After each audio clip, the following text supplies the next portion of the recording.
All right, we'd like to welcome the meeting, Health Committee meeting for March 22nd, 2023 to order. First off, we have several new members. I'd like to recognize them here today. Representative Cole, which is not here today, Representative Rigsby, Representative Hope Jones, Representative DeBose, and Representative Shiree. So we welcome you to this committee. This is I think, the better committee of all of them. You know, everybody thinks theirs is the best, but I think ours is very diverse, very well in tune to the needs that the state has, and so I appreciate each one of you. Do have some pages that I would like to recognize today. Let's see, Mary Reeves Marcus and Lennox Rennick, both are Lexi Rennick, both are juniors at Birmingham Southern. Would you stand? Where are you? Okay. Welcome. And then Mary Wallace Alberton, I should know. This is Michael Ann's daughters from Montgomery. Kind of watched her grow up in the 8th grade at Baldwin Magnet School. Welcome. We still welcome you, even though your mother is who she is. So thank you. She's wonderful. She knows that. And we will have others come in a few minutes. All right. Yes, please. Representative Lee. Here. Representative Lipscomb. Here. Representative Hall. Representative Gray. Representative Kitchens. Representative Cole. Representative Rigsby. Representative Marcus. Here. Representative Holt Jones. Here. Representative Mooney. Here. Representative Rafferty. Representative DeBose. Here. Representative Sorrells. Here. Representative Shiree. Here. Representative Warren. You have a quorum. Thank you. This is our first meeting. We will take no action today. I felt that it was important not only for myself, then new members, but the entire committee to have an informational meeting about those that are uninsured in the state. And we're not here proposing anything. We're not going to be hearing a pitch of any sort. But I am a believer that of what I've done for a career, that there's impossible to fix a problem and find a solution unless you understand exactly what the problem is. And I felt it was very important that this committee understands what we're dealing with in our state, which is all over the nation as well. But today we're going to have a couple of people speak. Dane Howard will be the first one. So Dane and Ted Haas, the second one, to address some of what they know. Numbers, just facts is what we're looking for. And then that opens up the discussion for our committee members of how we make and address this in the future. Thank you. Thank you. I have papers here because just the facts, there are a lot of information that my brain doesn't retain as much as it used to. I'm Dane Howard with the Alabama Hospital Association. Most of you have a chance to meet already, and you know me. I want to start out by saying, as the chairman just said, we're not here to talk about what a plan might look like to close the coverage gap. What we're here to talk about is who would be impacted by and why we should care and what the results could be. After the fact. If we define the problem in terms of several different things in the individuals and healthcare and economics, that's what we want to talk about today. We are looking at different options for an Alabama-driven solution, not a standard something that is just out there, but something that would be right for the state of Alabama, the right plan, the affordable. And at a later time, we hope to be able to come back with you after working with the administration and others to try to see if there's a way that this can be done. We want to come back and have an opportunity to talk about something that might be palatable and something that might be accomplishable. But today I wanted to spend a minute talking about three things: who, why, and who cares. Who does it matter to? So we talk about who. When we talk about closing the coverage gap, those that are uninsured in the state of Alabama, Who are we talking about trying to provide health care coverage to close that gap? Well, there are close to 300,000 individuals who could be eligible. That doesn't mean that many would take it up, but there are close to 300 in the last report that we did that show that they would be eligible. Of those, more than half are already working. They have jobs already.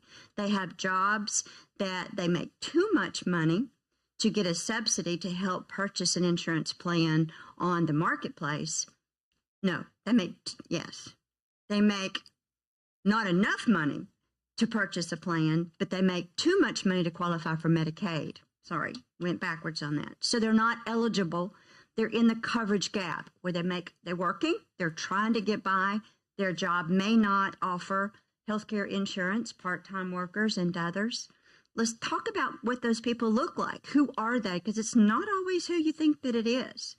In Alabama, and these are numbers that are about 2 years old, and we're working to update all of this. But 2 years is a reasonable range of information. A lot of things pandemic changed, but it's going to be within the same ballpark. Of what we just talked about, 28,000 in the last study were food service workers. That's fast food. When you go through your McDonald's to get your Egg McMuffin, which I happen to love, think about some of those workers. They're college kids trying to make their way through. They might not have families who have the ability to have health care insurance. If they're over 19 years old, they do not qualify for Medicaid. They do not qualify for anything. But they're making some money. They're trying to do their job. They're trying to support themselves, but they don't have enough money to pay for their college, to pay for their living expenses, and to purchase health care insurance. 23,000 of those are cashiers, your retail workers. When you go to the grocery store, those who bag your groceries, those who ring you up, many of those make in the same category. They are in the coverage gap. They're cleaning and maintenance workers, the hotels that you're staying in right now, those who are cleaning your rooms, those who are preparing the food, those who are bringing your room service or in the hotel. They're in the coverage gap. Many of them are in the coverage gap. Office and administrative workers and some part-time jobs also in the coverage gap where, again, they make too much money to qualify for Medicaid, not enough money to qualify for a subsidy to help purchase on the exchange market. Of transportation workers, bus drivers, parking attendants, barbers, hairstylists, independent, and those who work in salons. Many of these businesses can't afford to offer employer-sponsored insurance programs. The type of folks that we're looking at that we need to help keep them in their job. These are not disincentives to go to work. There's no disincentive for having a healthier lifestyle that prevents you from going to work. So we don't want to ever think of this in terms of a handout that would keep somebody from not wanting to get a job. I'm gonna branch out here just for a second. I thought about this a lot, whether I was going to go there or not. Now I feel like I have to. I feel like I'm led to. Use your imagination just for a minute of what a person might look like and that would be eligible, and it's me, 32 years ago. So think about me with a lot less wrinkles. 32 years ago, I was in that coverage gap. I left one profession for all the right and responsible reasons and came here and started working in this arena. And in that time, I left a job where I did have healthcare insurance. And again, for the responsible reasons that I left, doesn't matter here today. And I came to work down here, and I was an independent, self-employed person, and I did not have access to an employer-sponsored insurance plan. I did have a 9-year-old child, and I was a single parent. And I did have a healthcare insurance that was very expensive and was a catastrophic plan, so that if something major happened to me or my child, we were covered. But as far as regular visits and preventative care, couldn't afford that. And I went months without anything in that gap because I was trying to find something that I could afford while still taking care of my child. I had that insurance for about 4 years, and I was terrified, even at that age. And I didn't know then what I know now, but I thought I knew everything. I was terrified that that was the only amount of coverage that I had. I didn't have any other options than a catastrophic insurance plan that would make sure things were taken care of if there was a big accident. Fast forward, I went to work for the Alabama Hospital Association, and it's been 27 years ago now. I have employer-sponsored insurance, and I'm very grateful and thankful for that. Didn't really even appreciate that as much as I did almost 20 years ago when overnight I went from being okay to being diagnosed with multiple sclerosis. It's not a pity party. I'm just trying to give you a real face behind the example of the importance of healthcare insurance. I went from being okay, and thank goodness I'm still okay. You wouldn't know I have multiple sclerosis if I didn't tell you. And I'm grateful for that. I'm blessed because of that. And it's also because I have the access to health care. I have access to the medications that I have to take. Without insurance would be $6,000 a month. I would not be able probably to be standing here with you today. In the state of Alabama, our ovarian cancer rates are one of the worst in the country. And the reason why they're one of the worst in the country, and mortality rate because of that, is because so many women that do not have access to primary care for pap smears, for mammograms, for the things, the screenings that would prevent, they don't need to die. They don't need to suffer. But they don't have the ability to have the screenings because they don't have insurance coverage and they don't have anywhere to go to get that care other than a hospital emergency room when there is a problem. When you're in pain and when you're hurting and you've put off trying to seek care because you didn't have anywhere to go, it's oftentimes too late. It's an undiagnosed problem that creates more expenses, that creates unnecessary pain and suffering. On the Medicaid rolls now, 53% are white women. It's not necessarily who you might think it is. Let's see, 55% in the coverage gap are white, 39% are Black, and 6% are Hispanic, Latino, or other. There's a lot of demographics in that to be considered. But I want you to think, and I don't mind if you think about me 32 years ago, that I would have fit into somebody who could have benefited from having this type of an opportunity to have affordable health care that would cover me and my child. So that's a lot of who. And there's a lot more about who.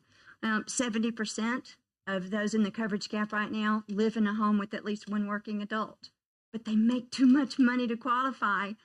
And let me just remind you of one thing, if you don't know this already. In the state of Alabama, it does not matter how much you make or don't make. If you're 19 years or older and you don't have a child and you're not blind and you're not disabled. We don't cover any adults that are not blind, disabled, or don't have children. And if you have children, the income eligibility levels in the state of Alabama, let's go back. Well, let's start with that. If you have children, a family of 3, if you make more than $4,476 a year, you made too much to qualify as the parent. A college student trying to work their way, support themselves, if you make more than $2,628 a year, you made too much to qualify for Medicaid.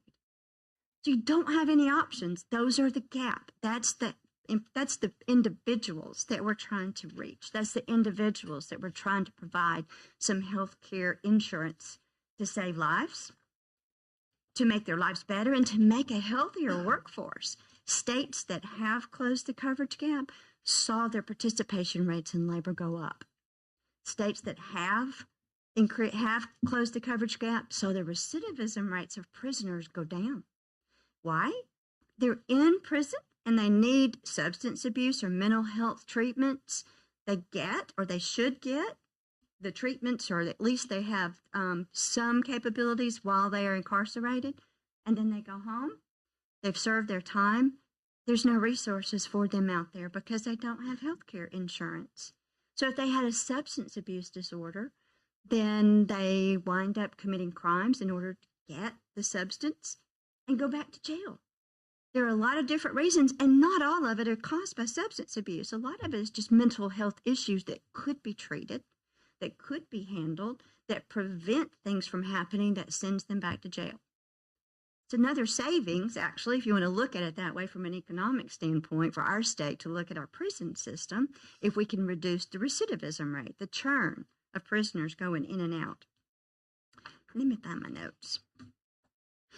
Get back on track because I deviated to me. I think I talked enough about why, but I want to answer questions. Oh, one of the things I do have is the ability to stand here and talk for a really long time and not tell you anything that you really want to hear. So I would always prefer to answer questions of what you do want to know as opposed to just giving you a lot of information that you may or may not want to hear. So I'm going to finish up a couple of other things, and Mr. Chairman, Ted can talk, or we can ask questions or have a talk right now. That's okay. Whatever you decide. Let's talk for a second. We've talked about the health benefits for a very long time. We've covered a lot of this in a lot of previous presentations ever since the Affordable Care Act passed. The health benefits speak for themselves. They should speak for themselves. Infant mortality rates. If we could get women covered before they get pregnant and help them with a healthier lifestyle, not obesity, eating better, prenatal care, before they're ever pregnant, be healthier, our infant mortality rate would be so much better. We are amongst the worst in the nation. That should not be. It's something that I really would like to see our state address. Infant mortality rates are shameful. But let's talk about the economics of it, because that is just as important. It really is. When you look at the economics, particularly in the labor market, when you're talking about jobs, I already told you that a lot of the states had already closed the coverage gap, increased their labor participation rates. We believe that would happen here too. A healthier workforce is a more secure workforce. Now, the coverage gap isn't just a rural issue. It's a rural and an urban issue. And I'm going to specifically talk about hospitals for just a minute because that's who I work for. And I have a lot of information about that too. I'm not going to give you everything that I'd like to say, but I'll answer any questions. In our healthcare delivery system, as far as the hospitals go, there are a lot of things that we have said throughout the years that were demonstrated throughout the last couple of years of the pandemic, more so than we could have ever shown. And that is, it takes everyone in the healthcare delivery system. Had the rural hospitals not been able to care for what they did care for and what they can care for, the urban hospitals cannot absorb the volume. And the people in those communities might not have transportation to get to an urban community, to get to another hospital. Everyone depended on everybody to be able to do what they could. And that is typical of what happens all day, every day in the state of Alabama and across the nation. Rural hospitals are a cornerstone of the entire healthcare system so that the larger tertiary hospitals have space and capacity and staff to handle more complex issues that the rural hospitals often do not have the resources to handle. A lot of times there's talk about, well, maybe we need to look at different delivery models for rural hospitals and maybe just have a freestanding emergency department with an ambulance. And that's all they need inpatient beds. Which community do you want to tell that if they have the flu or that they're going to have a child, that they have to travel an hour or more to another hospital? A rural hospital is foundational to the economy of the rural community. Without a hospital, like grocery stores don't make it. A lot of the mom and pop drugstores don't make it. You don't have economic development opportunities because who wants to open a new business in an area that doesn't have access to health care for their workers? It's all a part of one big picture. Are there some things that we are looking at to streamline some things and make them as best we can? Yes, there absolutely are, just for sustainability throughout the next several years. The healthcare delivery system is going to change post-pandemic. It has to change post-pandemic. There are a lot of things about it. It's not going to happen overnight. And we don't want to leave communities left with nothing. We don't want to leave the ability to have a baby in a local community, which drives out the young folks when they can't stay and know that they can safely have a child in their own community. Why would I stay? And I'm saying that from a personal experience. I was born in Demopolis, Alabama. And it wasn't until recently that the Demopolis Hospital started delivering babies again. They had to stop for a long time because of the economics, because they didn't have the money to sustain the program. I still have relatives that live in Demopolis. I have a young cousin who just got married, and they left Demopolis to move to Tuscaloosa because they wanted to start a family, because of her underlying conditions had possibility of a complicated pregnancy, and they didn't want to be that far away. So our rural communities lose our young people, which are the future of the communities, when they don't have access to that care. So that's part of it. But let's also talk about the economy of the state. Using numbers from 2019, I think was the multiplier in the last report that we ran, Alabama's hospitals contributed $28 billion to the state's economy. $28 billion. We employ nearly 200,000 individuals directly and indirectly, meaning some are contract, local, not travelers that everybody, but indirect and direct employed. It's over $9 billion in salaries. That's a lot of jobs. That's a lot of economic activity. That is a lot of importance holding up or helping along with. It is infrastructure.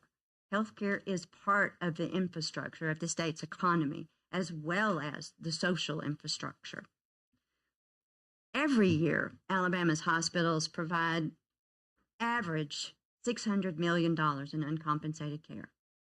People who come through the door who don't have any insurance at all, uninsured or can't pay their bill, Alabama's hospitals provide about $600 million annually. Last year, 2022, you're familiar with the Disproportionate Share Program. We'll call it DISH. The Disproportionate Share Program is from the federal government, and it's based on our spend at Medicaid, which provides back the state of Alabama some money to be able to help offset the cost of that uncompensated care. In 2022, Alabama was able to draw down $300 million, of which a third of that was already the hospital's money. The state of Alabama did not put up anything for the state match. The hospitals did. So of the 300 we pulled down, a little over 100 was because the hospitals put up the money to be able to draw down the match. So there's a little bit of relief in some of that. But again, if you look at the overall total and year over year, what business can operate and what business can sustain itself when you have to provide any services that are needed to certain individuals, regardless of the ability to pay. But you still have to do it, and you still have to continue providing the services everywhere else. There's not another business that could operate with those type of losses. I want to talk just for a second and make a comparison.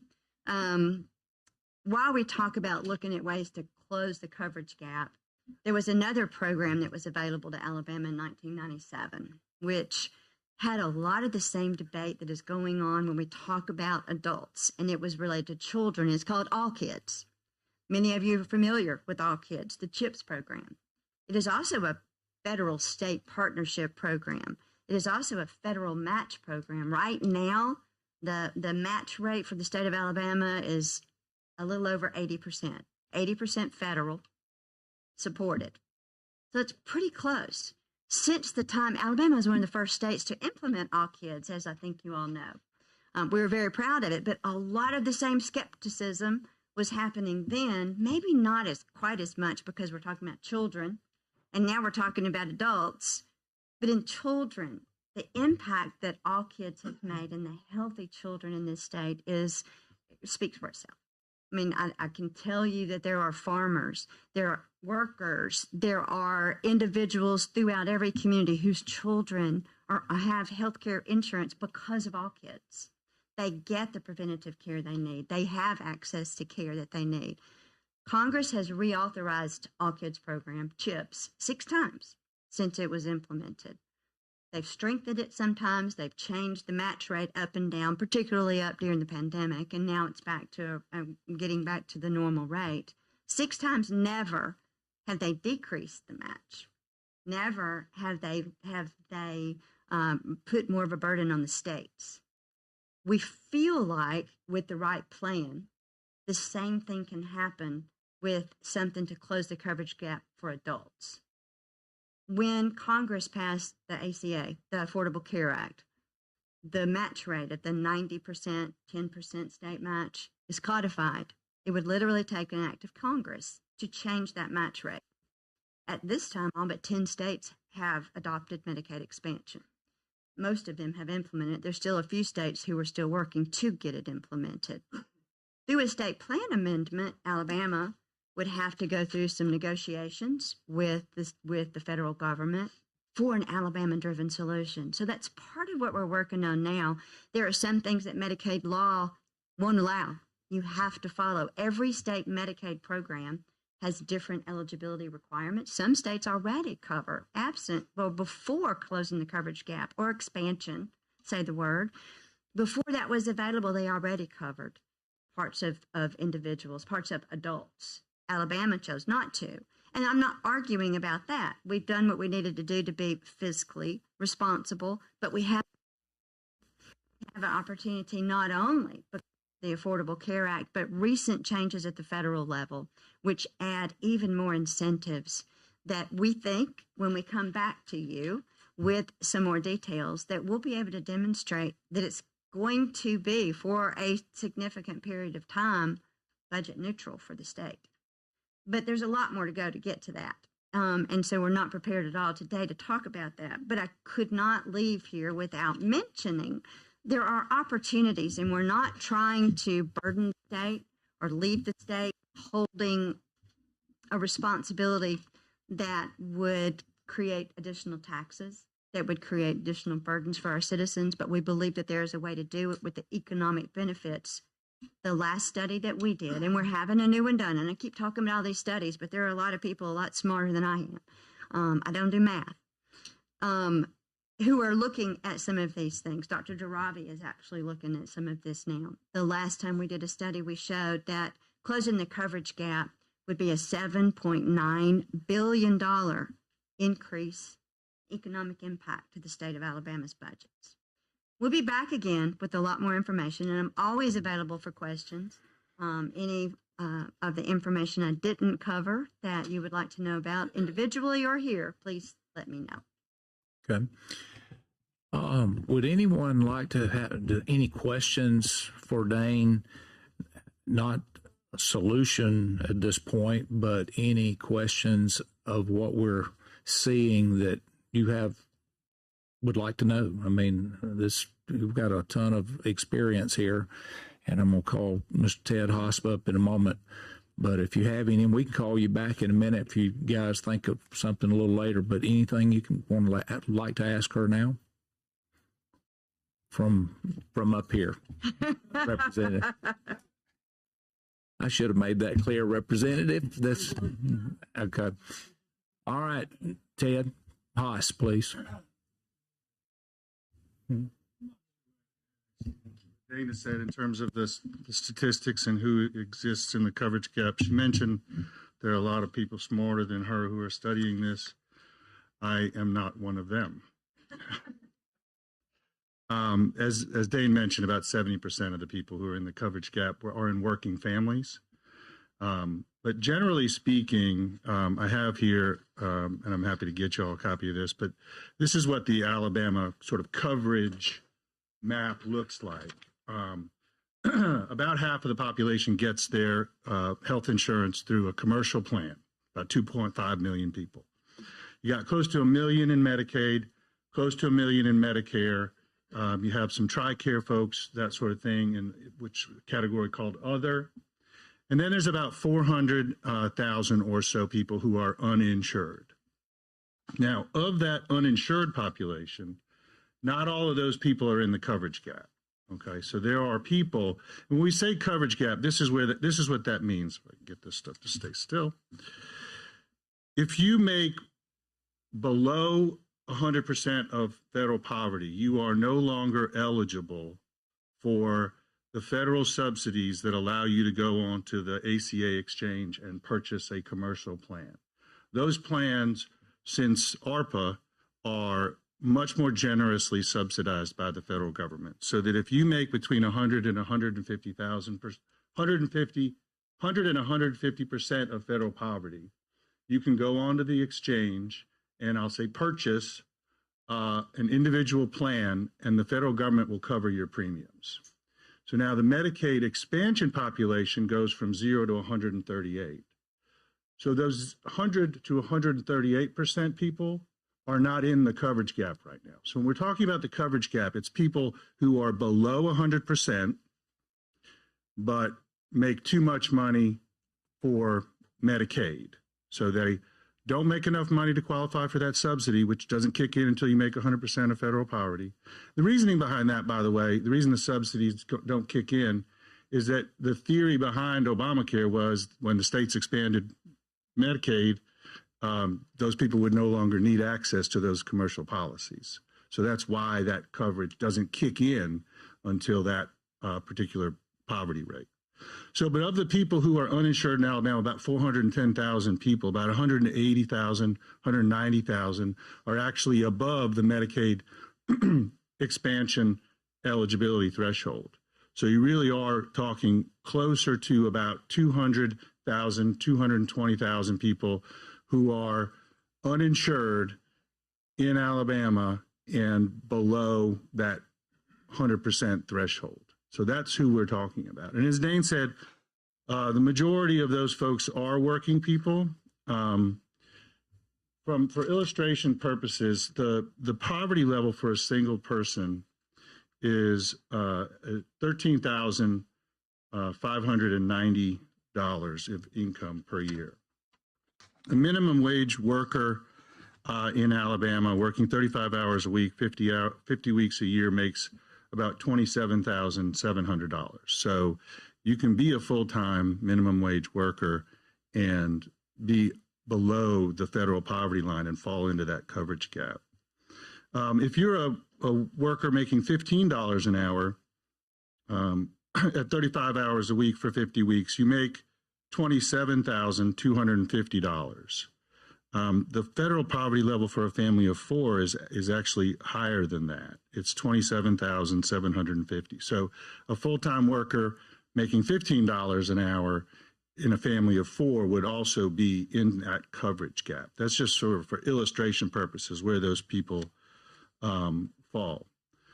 The other thing I do want to mention is that the uninsured population does disproportionately fall in rural communities in Alabama. About 25 to 30% of the people who walk into a rural hospital in Alabama don't have insurance. By contrast, only about 7 to 10% of those people are Blue Cross policyholders. So, and that percentage of uninsured going to a rural hospital is actually higher than the urban hospitals, which typically have somewhere between sort of 10 and 15%, depending on exactly where they are. The only other statistic I kind of wanted to mention is that we do have about 11,000 veterans and their families in Alabama who fall into that coverage gap and lack health insurance. So we have been looking at this. One of the things that I do want to make sure we do understand is that, I don't want there to be an impression that